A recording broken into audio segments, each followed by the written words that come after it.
నమస్తే, నేను మీ సనపుర నాగచంద్రుడు, అడ్వకేట్. తీర్పు వచ్చాక వాటాలు ఎవరు విభజన చేస్తారు? సో ఫ్రెండ్స్, ఒక కేసులో విషయం ఏమిటంటే, ఒక ఆడబిడ్డ తన తండ్రి యొక్క ఆస్తిలో వాటా కోరుతూ కేసు ఫైల్ చేసింది. న్యాయస్థానం విచారణ జరిపి ఆమెకు రావాల్సిన వాటా గూర్చి తీర్పునివ్వడం జరిగింది. తీర్పు వచ్చిన తర్వాత కూడా ఆమెకి న్యాయం జరగడం లేదు అని ఆమె బాధపడుతుంది.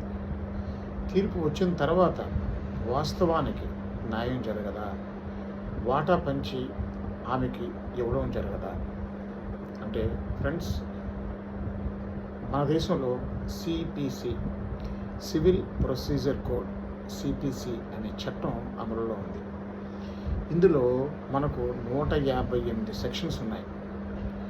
ఇందులో సెక్షన్ 75 ఏం చెప్తుంది అంటే, ఎవరైనా ఆస్తి భాగం పంపిణీ కోరుతూ న్యాయస్థానంలో కేసు ఫైల్ చేసిన తర్వాత న్యాయస్థానం విచారణ జరిపి ఆ తీర్పును వెలువరించిన తర్వాత ఆ తీర్పు ప్రకారంగా వాటా విభజన జరగాలి. కాబట్టి ఆ వాటా విభజన చేయడం కోసం మనము న్యాయస్థానంలో ఒక అడ్వకేట్ కమిషన్ నియమించమని చెప్పి పిటిషన్ వేసుకునే వెసులుబాటు మనకి ఉంటుంది.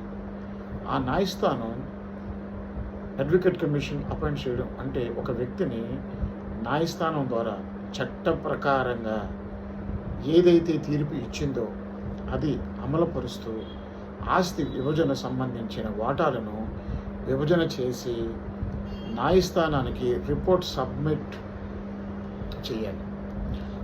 కాబట్టి అడ్వకేట్ కమిషన్ అపాయింట్ చేసుకొని మన యొక్క సమస్యని పరిష్కరించుకునే అవకాశం, వెసులుబాటు మనకి ఉంటుంది. ఖచ్చితంగా తీర్పు వచ్చిన తర్వాత మనం న్యాయస్థానంలో అపాయింట్ చేసుకొని అడ్వకేట్ కమిషన్ని ఆ అడ్వకేట్ కమిషన్ ద్వారా మన ఓటాన్ని మనం తీసుకునే వెసులుబాటు అయితే మనకి ఖచ్చితంగా ఉంటుంది.